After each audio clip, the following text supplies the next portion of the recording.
Tonight, TPDCO advises that further to breaches of COVID-19 health and safety protocols at Rick's Cafe in Negril, they have withdrawn Rick's Cafe's COVID-19 compliant certification with immediate effect.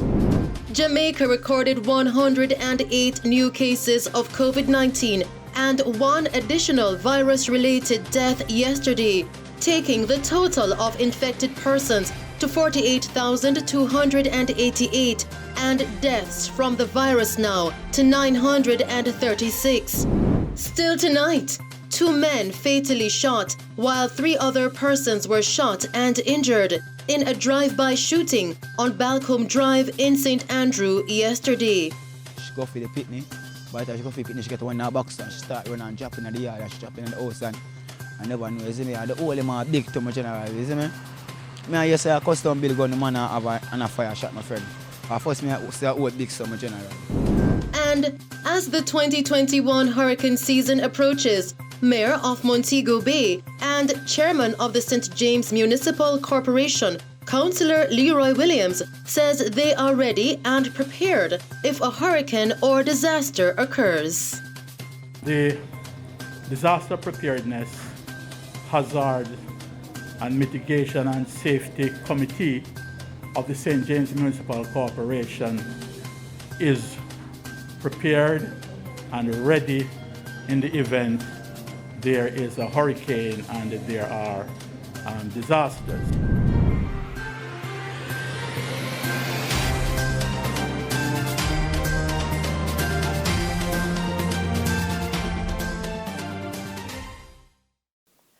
Good evening. The Tourism Products Development Company Limited, TPDCO, has advised that further to the breach of COVID-19 health and safety protocols at Rick's Cafe in Negril, TPDCO has withdrawn Rick's Cafe's COVID-19 compliance certification with immediate effect. Following their previous statement, TPDCO said that Rick's Cafe will be required to undergo a recertification exercise to ensure strict adherence to the established COVID-19 health and safety protocols before it can be allowed to accept visitors once again.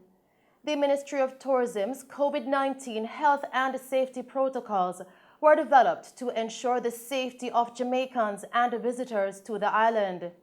TPDCO says they wish to assure the public that the agency takes the reports of breaches of these protocols and the Disaster Risk Management Act very seriously and that the appropriate sanctions will take full effect.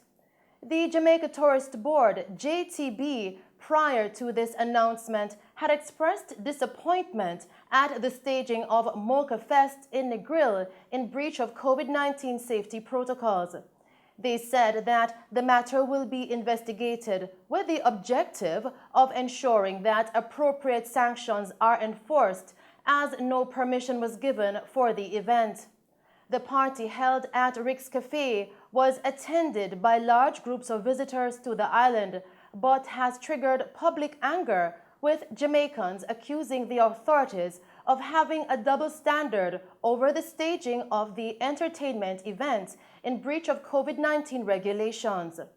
The Jamaica Tourist Board, JTB, says they are extremely disappointed to learn from videos in circulation on various social media platforms that proper observance of COVID-19 protocols were not in full compliance during the event held at Rick's Cafe. The statement added that they are further disturbed that the Jamaica Tourist Board's logo was included in the promotion of these events and explained that the JTB has given no undertaking for sponsorship or endorsement of such activities since the start of the pandemic. Therefore, no permission was given to these nor any other promoters of events to use the Jamaica Tourist Board's logo. According to the TPDCO, they have launched an investigation into the matter with the assistance of local authorities. The investigation will include the sequence of events that led to this alleged breach with the objective of ensuring that appropriate sanctions are enforced. In the meantime, the operators of Rick's Cafe in Negril, where the now controversial Mocha Fest party was held, have expressed regret and have apologized for hosting the event, which has led to Jamaicans accusing the authorities of a double standard over the staging of entertainment events in breach of COVID-19 regulations.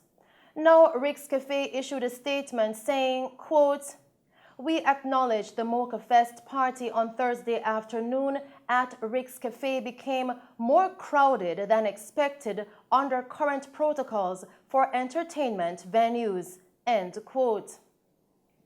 Now, the statement further noted that prior to entering, all persons were temperature checked, hand sanitized, and face masks were required for entry, and that they deeply regret that it occurred and sincerely apologize for allowing it to happen. Rick's Cafe said that going forward, they will redouble compliance training to ensure that this does not happen again. Still making the news tonight, Prime Minister Andrew Holness has also spoken out against party goers violating the COVID-19 protocols in Negril following videos from the Mocha Fest party series which emerged yesterday. Mr. Holness says he has asked for a probe into the incident. Prime Minister Holness said, quote, "There is a particular situation that has come on our radar this morning, one that I have to pay careful attention to because it throws up something that we are always contending with in our society, the unequalness of the society, the haves and the have-nots. Why is it that some people are allowed to party and others are not?" End quote. The Prime Minister further stated that the government has a duty to ensure that the law is equally applied, adding that the government will have to ensure that it is not complicit in any breach of its own law. Mr. Holness also stated that he has asked for a report and his own investigation will be conducted, and he is expecting that the various arms of the state that have a duty to ensure the equal application of the law will move in that direction to ensure that if there is any breach, the full application of the law will be guaranteed. Still making Mello TV news, Jamaica has recorded 108 new cases of COVID-19, taking the total of cases on the island now to 48,288. Of the new infections, 61 are females and 47 are males, ranging in age from 2 to 84 years. The figure for active cases now stands at 22,279. St. Catherine dominates the new cases with 31 recorded, followed by St. James with 17, and then Kingston and St. Andrew with 16 cases. Meanwhile, Jamaica yesterday recorded one more COVID-19 fatality, increasing that tally to 936. The deceased is a 79-year-old man from St. Anne, and one additional case is under investigation, increasing that figure to 145. In the meantime, there were 175 additional recoveries, increasing the total of recovered persons now to 24,703. The Western Regional Health Authority, WRHA, is reporting that the majority of healthcare workers in the region who got the first dose of the AstraZeneca coronavirus COVID-19 vaccine have received their second shots. Epidemiologist at the WRHA, Dr. Mong Ong, said that the elderly persons with comorbidities and other vulnerable groups, including persons in nursing homes and infirmaries, are next in line to receive their second dose. He is encouraging persons who fall into those categories to visit the designated health facilities to receive their injection. Dr. Ong said, quote, "We have enough vaccines in the country for persons to get the second dose, and we also invite the general public to come and take the first dose. We still are going to give it to you." End quote. In the meantime, he said the WRHA continues measures to reduce the rate of infection and is encouraging members of the public to continue to adhere to the safety protocols, such as the washing of hands, wearing the masks, and physical distancing. The WRHA comprises the parishes of Trelawney, Westmoreland, Hanover, and St. James. Continuing with the news tonight, 2 men were fatally shot while 3 other persons were shot and injured in a drive-by shooting on Balcombe Drive in St. Andrew yesterday. More on this story with our reporter, Jevon Thomas. 5 people were shot, 2 fatally, in a drive-by shooting on Balcombe Drive in St. Andrew yesterday. Preliminary reports are that about midday, a group of persons were at a premises playing a game of dominoes when men traveling in a grey car drove up and opened fire. The gunmen then fled the scene. Our news team visited the area and spoke with some of its residents.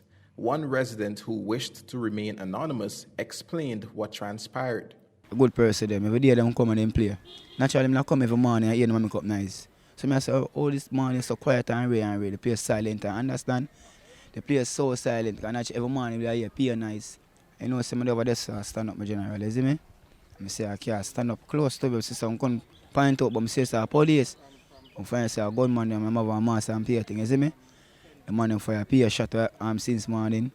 I don't even know how much shot fire, but a couple fire. When the man fire the one, I never move. You see, my fire move, I end up starting going on corner and going on yard, you see me? And I don't know how kind of style like the hell of them ever pay them all the while and everything. You see me? I sell rum and special, and she run go for the pitney, but she pitney so good. And spinning in the air, hamburger thing. She go for the pitney. By the time she go for the pitney, she get one in her box and she start running and dropping in the yard and she dropping in the house and I never know. You see me? The whole man big too much general. You see me? I just say a custom build gun, the man have a fire shot, my friend. First I say a old big so much general. The whole big. You see me? So I see the man wave at my general and start fire the one. I don't move in there, see him fire the 2, I start run. A 4 man in the car, uncle. 4 man. And they mass up. Is in. One of them a fire shot. They just drive down and they just kill who if you kill and then the response they want to kill. You see me? Another resident further added that she is not sure why these persons were targeted. There was domino on the front playing. Like, them always play domino, like every day.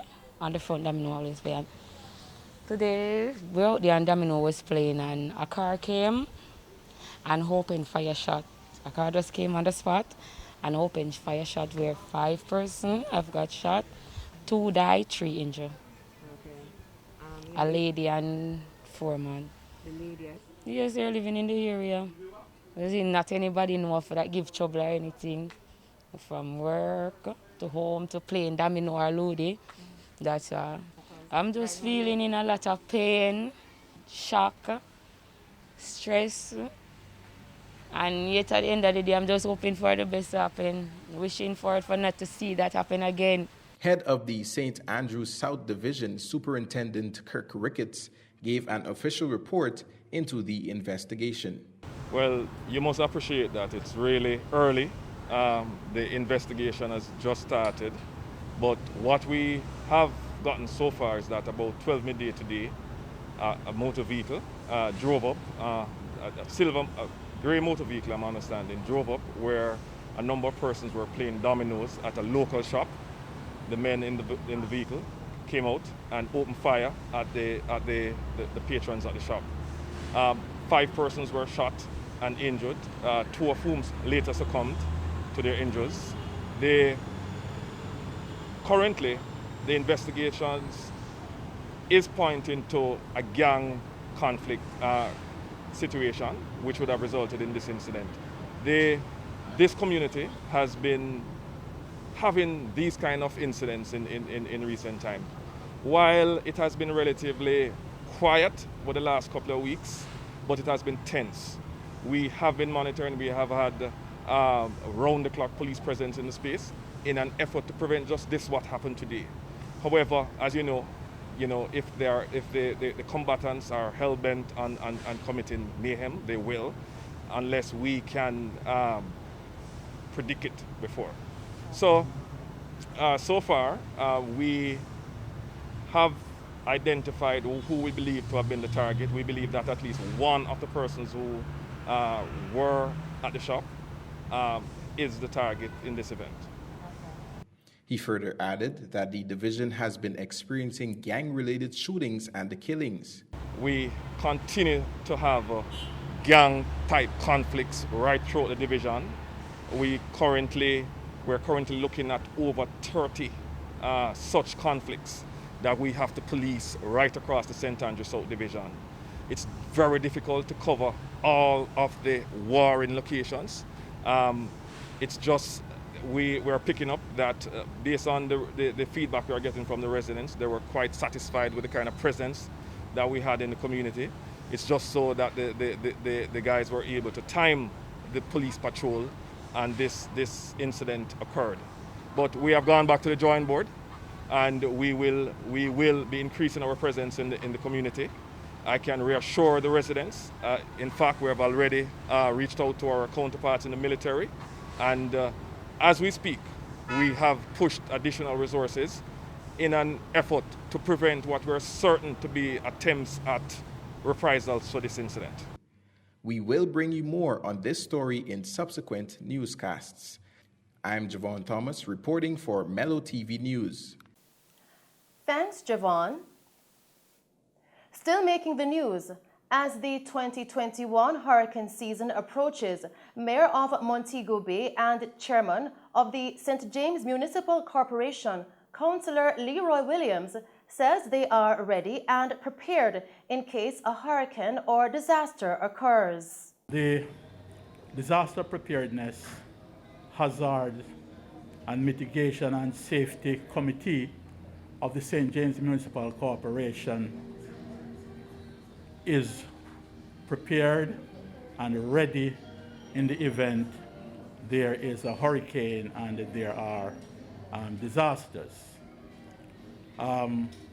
We do have 63 shelters across the parish of St. James, and the shelter managers are well prepared. For example, they do have their kits, which would include water boats, raincoats, flashlights, and they also have what we refer to as a PPE, which is their personal protective equipment, and that would include, of course, masks and sanitizers, because we also have to look at the COVID-19 spread. Of course, what is also critical is the preparedness of our first responders. So the municipal corporation is in contact with our first responders, fire, Red Cross, the public health services, and they all say that they are in a state of readiness. Also critical to this process are some agencies that, in the event there are some disasters, for example, land slippages and so on, and we need heavy-duty equipment to clear them, well, they have been mobilized.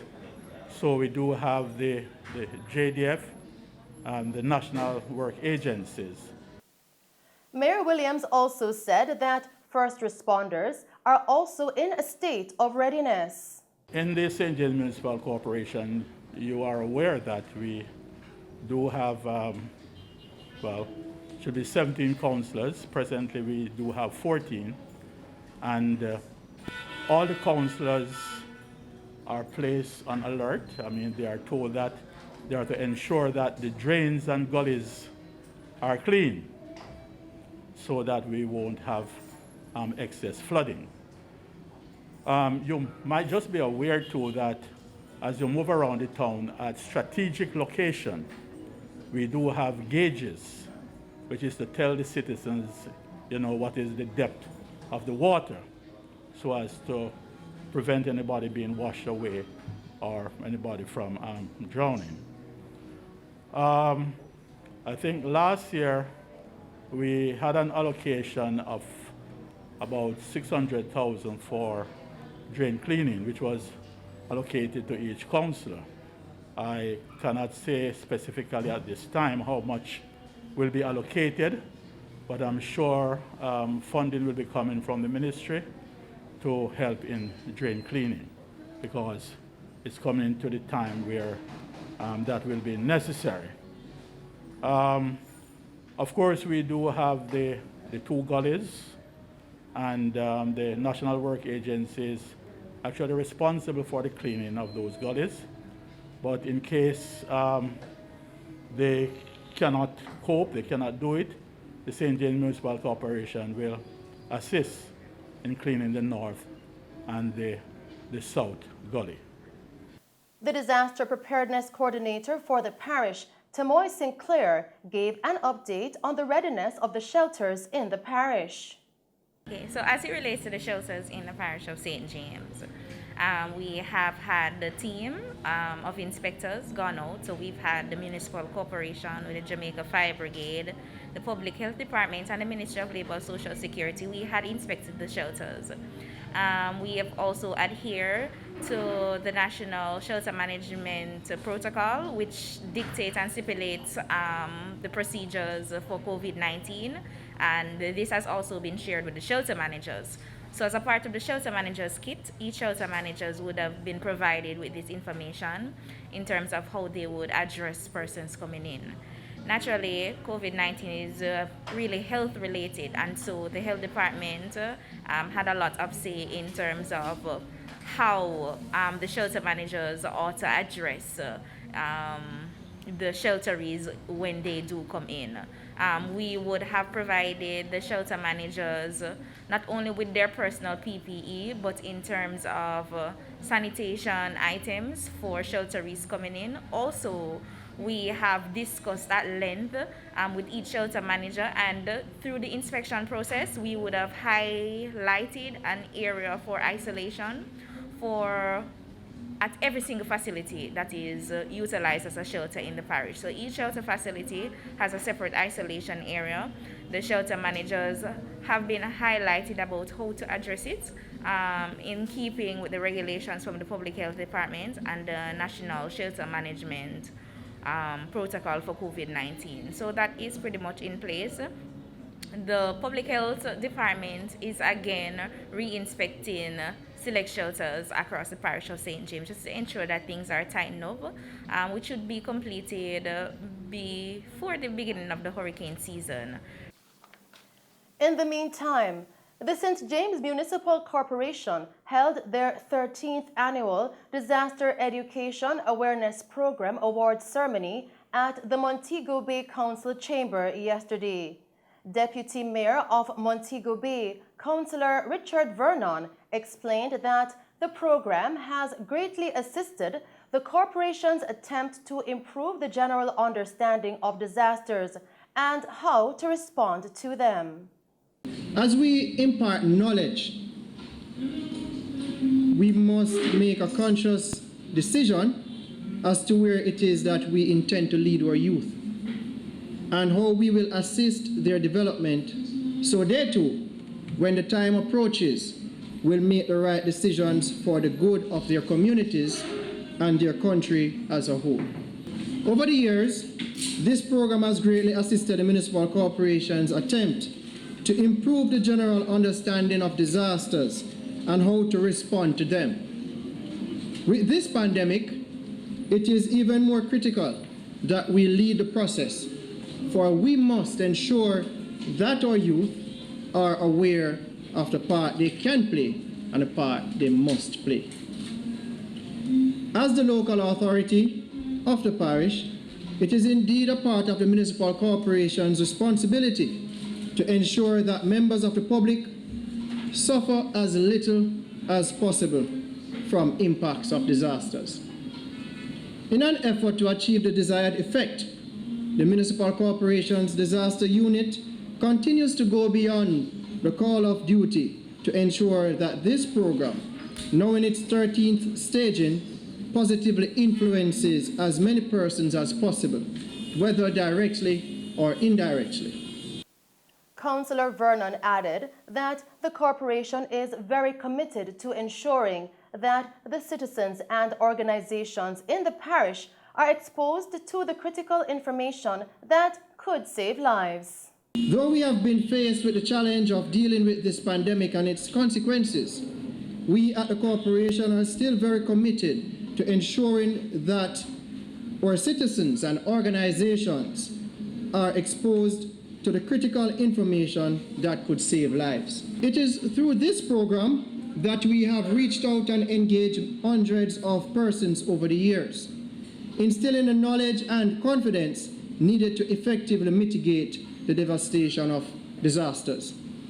As we continue to engage members of the public in meaningful activities such as this one, we will continue to lead innovatively and creatively.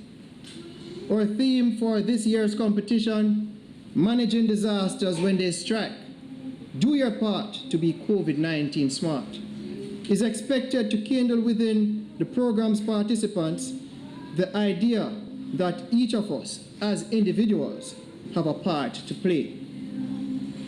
This poster competition created an avenue for participants to communicate ideas and express their thoughts as to how we can slow the spread of a deadly virus.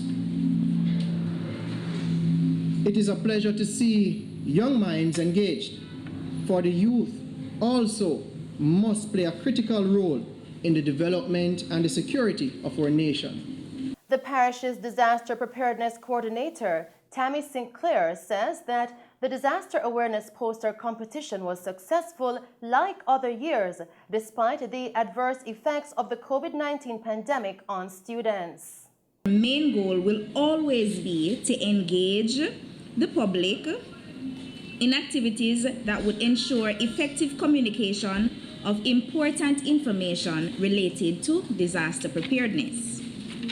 We, the Municipal Corporation, believe that the competition was again successful this year in 2021, despite the impacts of COVID-19, where most students were away from the formal schooling system.